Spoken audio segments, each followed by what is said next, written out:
Everybody loves hot curves, and in the phone world, that same rule applies. I'm Brian Tong from CNET.com, and today we've got the light shining bright on the RIM BlackBerry Curve 8310 from AT&T.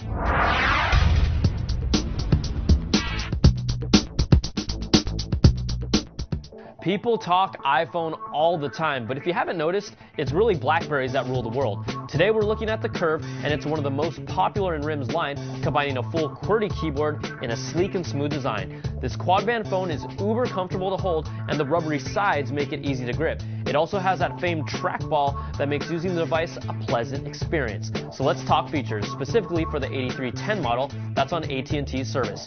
The biggest goodie that separates this guy from the other Curves is the addition of GPS. It uses the Telenav GPS service with color maps and real text-to-voice direction. Now that's huge because you can pay attention to the road without looking down at the phone. There is a $10 monthly cost for unlimited use, but for people on the go, it's well worth it.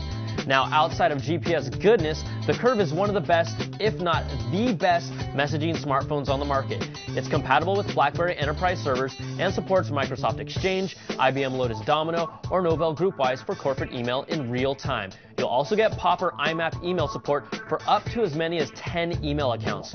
Pretty much every popular document is viewable through the email client, and you have text messaging, multimedia messages, and instant messaging. It's a messaging machine. The 8310 is loaded with a 2-megapixel camera, which holds its own against other smartphones, Bluetooth, a 3.5mm jack to use your own headphones, and pretty good call quality. Now, battery life was rated at 4 hours, but our labs pushed it out to 5, and more is always better. So what are we missing in the Curve? Well, this model has a great GPS package, but there's a trade-off because there's no Wi-Fi.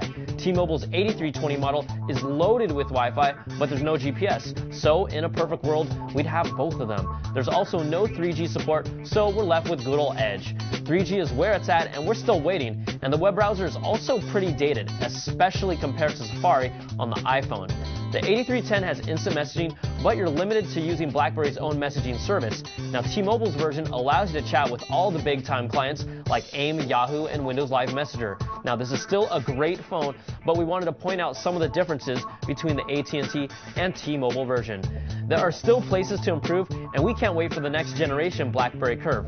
But it's still currently the most popular smartphone on the planet, and it knows what it does best: messaging, messaging, and more messaging. I'm Brian Tong for CNET.com, and this BlackBerry smartphone continues to stay ahead of the Curve.